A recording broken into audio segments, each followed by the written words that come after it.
사실 네 가지는 기하학에서 왔어요, 분명히. 그리고 기하학을 데카르트가 탐구하는데 제가 기존에 유럽의 그 기하학 원론이 어떤 방식으로 쓰여졌는지를 사실 정확히는 다큐멘터리를 못 봤으니까 그때 대충 보니까 그래도 노테이션이 데카르트 시대적만 해도 약간 좀 있었던 것 같아요. 책을 보니까. 이게 정확한지는 모르겠지만 요렇게. 이게 1589년이니까 데카르트 시대 아니니까 여기 보면은 여기 일단은 요런 건 있죠. 그쵸? 기하학에 A 점을 이제 대문자로 표현하는 거. 그쵸? 그렇게 함으로써 뭔가를 설명을 했던 거. 원래 이제 그리스에서는 이렇게 유클리드 원론에서는 안 되어 있겠지만 그리스 유클리드 원론에 보니까 그런 건 없더라고요. 점에다가 뭐 어떤 문자를 캐릭터를 쓰고 굉장히 복잡합니다. 여러분 유클리드 원론을 읽어보면 무슨 말인지를 약간 이해하기가 좀 어려워요. 언어로 쓰인 게 뭔 말인지 직각 삼각형에서 직각과 마주보는 변을 가지고 정사각형을 만들면 그 정사각형은 다른 변들을 가지고 만든 정사각형을 더한 것과 넓이가 같다.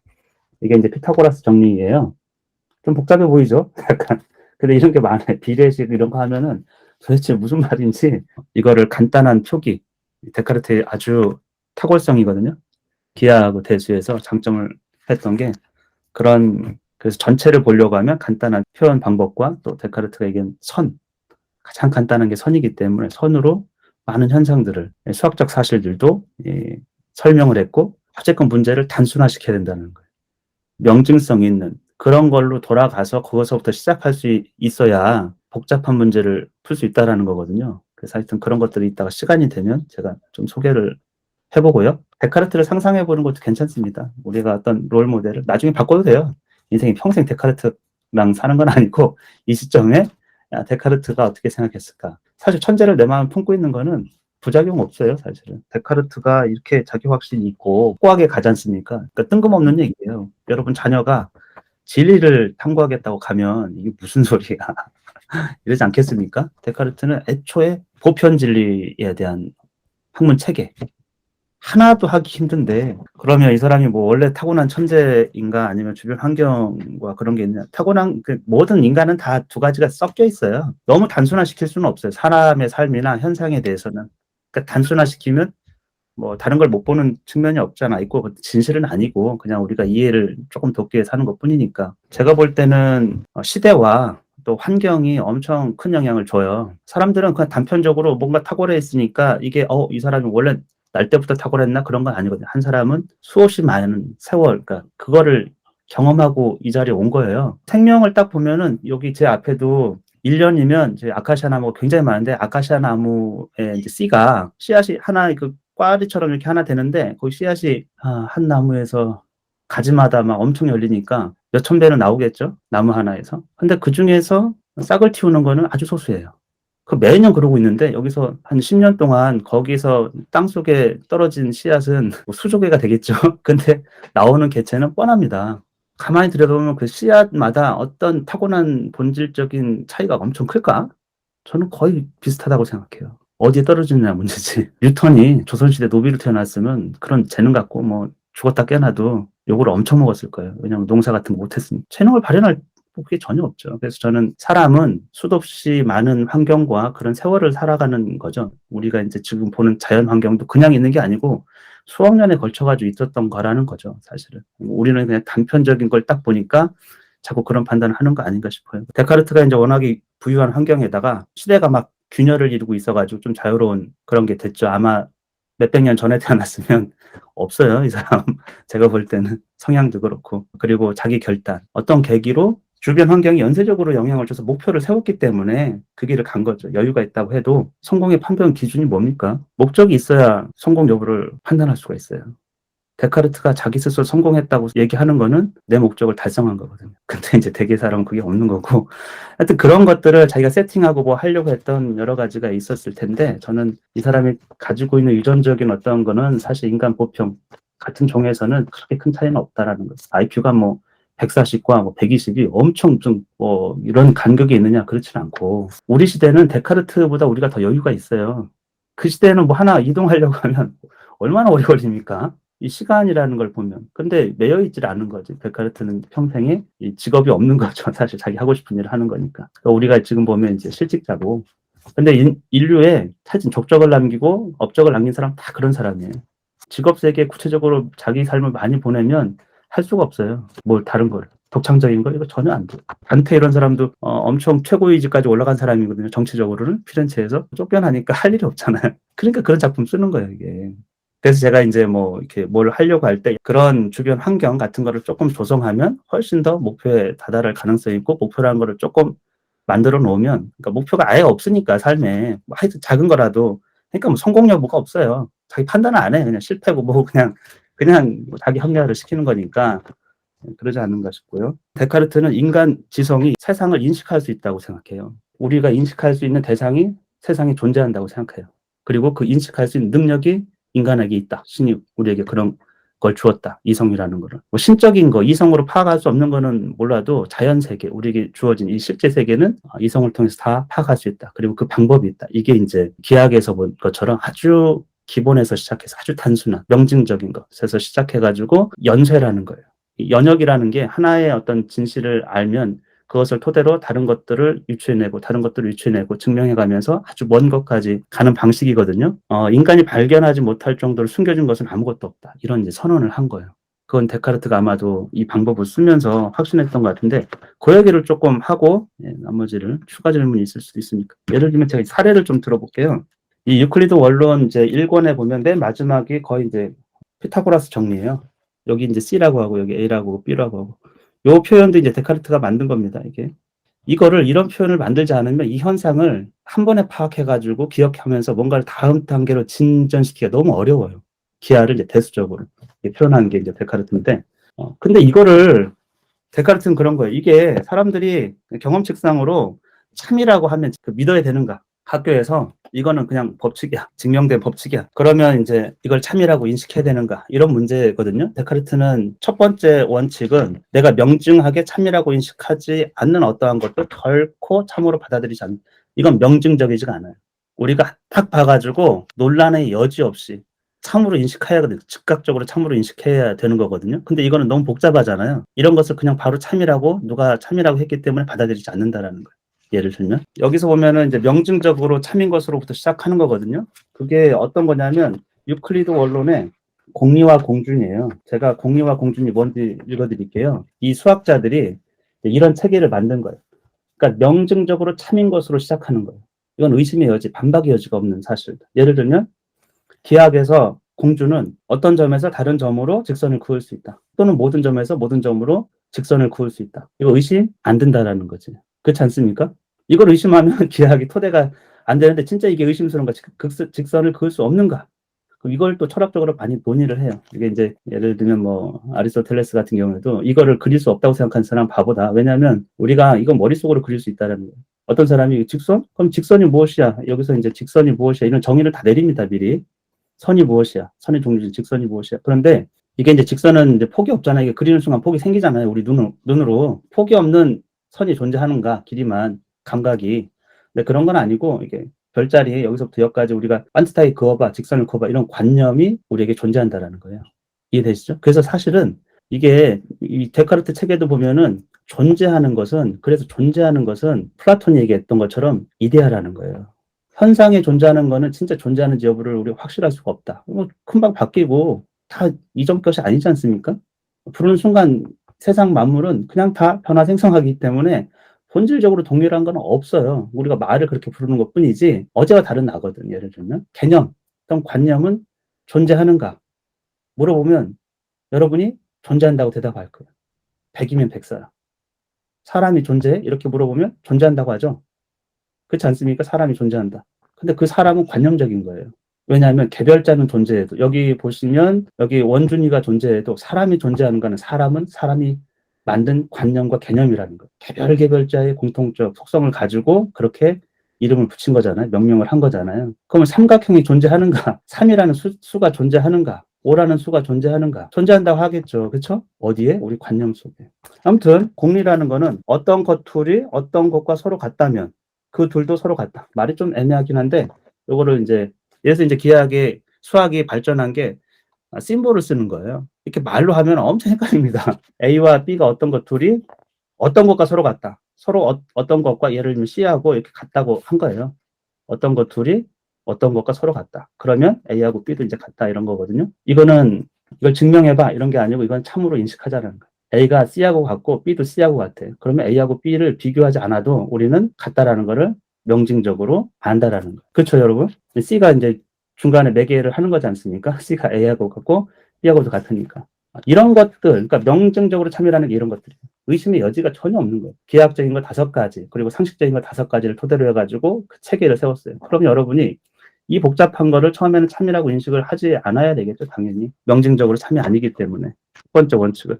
의심을 해봐야 돼. 그러니까 이거를 당연히 의심하는 게 첫 번째고, 참으로 받아들이지 않는 거죠. 그리고 속단과 편견을 피한다. 이게 이제 데카르트가 가장 유의해서 본 거예요. 속단은 빨리 판단하는 겁니다. 충분히 검토하지 않고 그냥 빨리 참이라고 판단하는 거고, 편견은 이미 갖고 있던 거.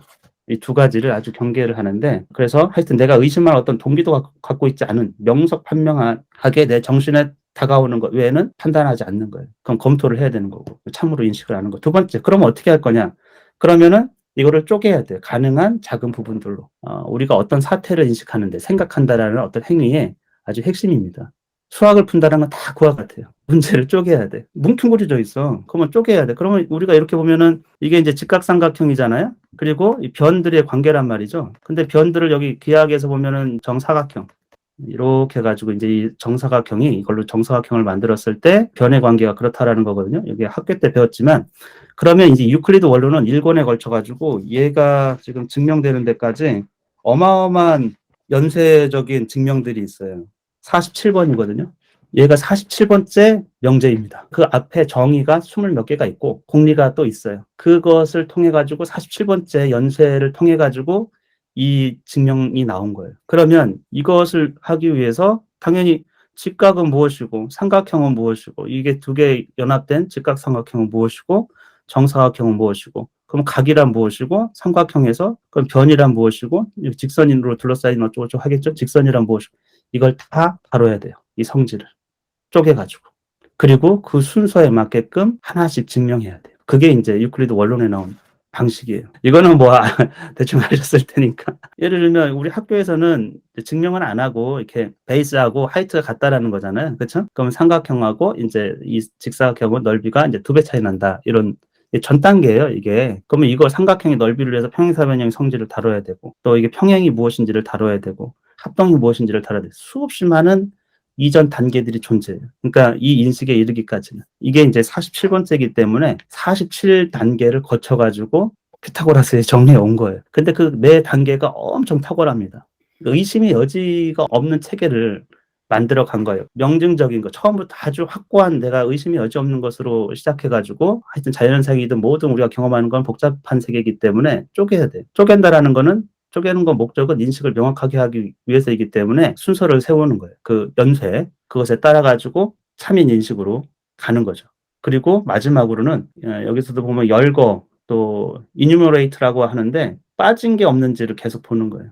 이 수학은 다 그렇습니다. 빠진 게 없는지를 보는 거. 예를 들면 곱셈법을 한다고 하면 셈법을 23 곱하기 2를 하려고 하면 여러분이 이걸 어떻게 가르쳤나를 잘 생각해 보세요. 그러니까 수가 무엇인지를 알려주고, 수를 읽는 법을 알려주고, 자리값이라는 걸 알려줘야 돼요. 그렇죠? 곱하기가 무엇인지를 알려주고, 그리고 중간에 이제 예를 들면 0이 있으면 어떻게 처리하는지.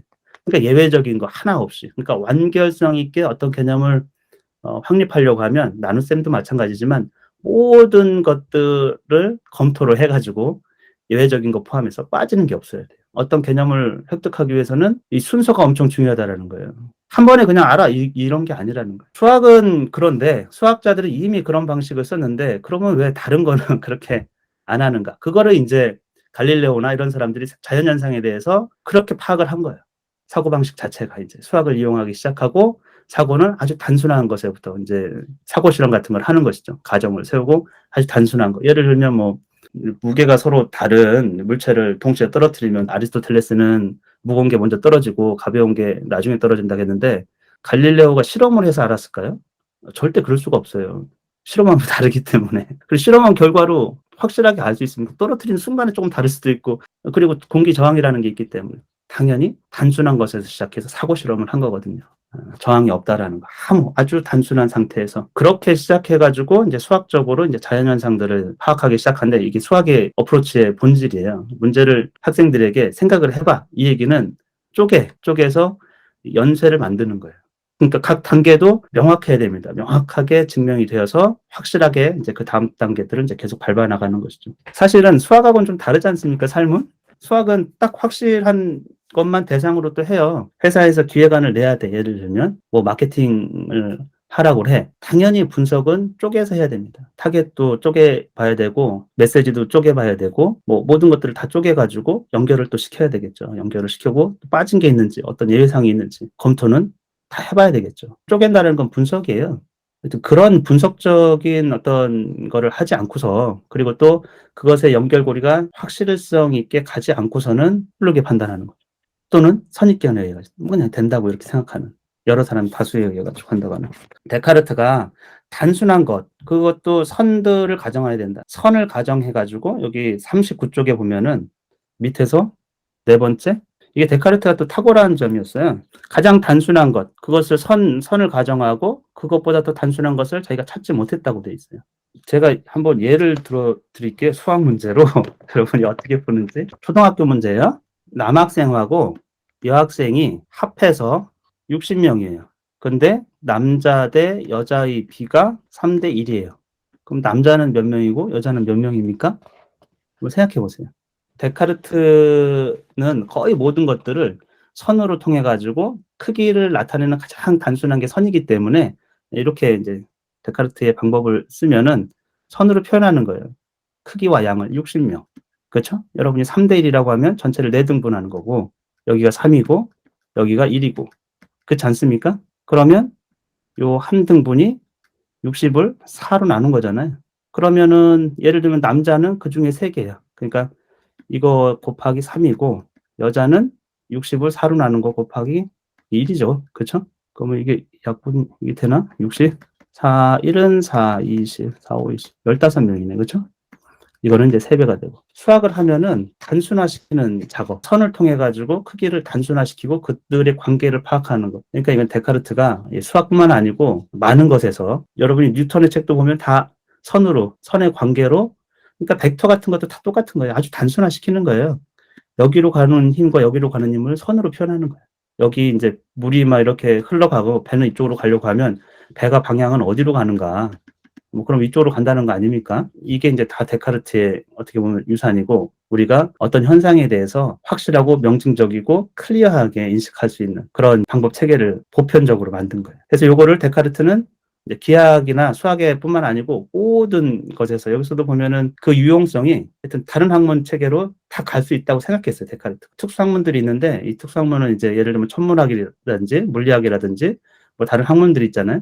근데 그것에서 차이는 본질적인 차이는 별로 없는데 본질적인 차이는 별로 없는데 비례들 그것들이 갖고 있는 어떤 비례들만 다루는 대상에 따라 다르다는 거예요. 예를 들면 천문학에서 다루는 천체들의 갖고 있는 비례 뉴턴이 이제 F 이퀄 ma라고 했을 때도 이게 다 비예요. 무게하고 가속에 관련된 이게 다 곱하기나 나누기 다 비의 관계거든요. 어떤 대상들 간의 어떤 힘 간의 어떤 비 정비례한다 반비례한다 이런 것들이잖아요. 그러니까 데카르트는 이미 자연현상이든 뭐든 간에 이런 관계로 파악할 수 있고 그 비라는 거는 사실은 굉장히 일반적 보편적인 거잖아요. 대상이 특수해 보이지만 본질은 인제 다 일반적인 어떤 법칙들로 단순화시켜 가지고 파악할 수 있고 뒤에도 보면 데카르트가 속단과 편견만 버리고 자기가 이때 발견한 게 23 살인 것 같아요. 근데 이거를 발표는 안 하고 이게 진짜 확실한지를 또 자기가 쪼끔 나이가 성숙될 때까지 더 고찰하고 판단을 한 거예요. 그리고 나서 나중에서 이 경험, 실제 경험을 토대로 해 가지고 더욱더 확고해진 이후에 그리고 이 연습을 그러니까 몇 년을 한 겁니까? 거의 20 년을 한 겁니다. 이 4 가지 규칙에 대해서 자기가 이미 23 살에 발견했지만 그리고서 하나씩 인제 검토를 해 나간 것이죠. 모든 현상들을 데카르트 말처럼 이렇게 수학적 체계에 의해서 세우고 관계로 표현할 수 있기 때문에 그리고 데카르트가 그런 방법을 제시한 거예요. 아주 모든 관계를 단순 명료하게 표현하고 탐구할 수 있는 길을. 그리고 거의 인제 수학적 방법 체계를 통해 가지고 인제 수학도 발전하고 그리고 나중에 데카르트가 얘기하는 거는 시급한 거는 자기가 원리를 알았어. 근데 시급한 거는 그 당시 사고 체계에서는 철학이 모든 학문의 기초라고 생각했어요. 생각하는 지혜를 탐구하는 방법 아닙니까? 철학의 기초를 세우려고. 사부에서는 이제 철학의 기초를 세우는 그런 작업들. 그래서 모든 학문의 보편적인 어떤 체계를 완성하려고 했던 거예요. 확실한 건 무엇이냐면 자기 안에 있는 인식이에요. 그걸 보장하는 거는. 저도 아이들에게 생각해 봐 이러면 생각을 뭐를 어떻게 하라는지 그 자체가 없어요. 뭐 상상하라는 건지 뭔지. 근데 이제 데카르트는 이성을 활용한 어떤 생각, 사유라는 거는 복잡한 거를 단순화시키고 쪼개고 그 순서를 정하고 그리고 빠진 것이 없는지 계속 열거를 통해 가지고 그걸 계속 그런 과정을 거치는 거 확증이에요. 자기 확신, 의심의 여지 없는 어떤 활동으로 만드는 거. 네, 오늘은 여기까지 할까요?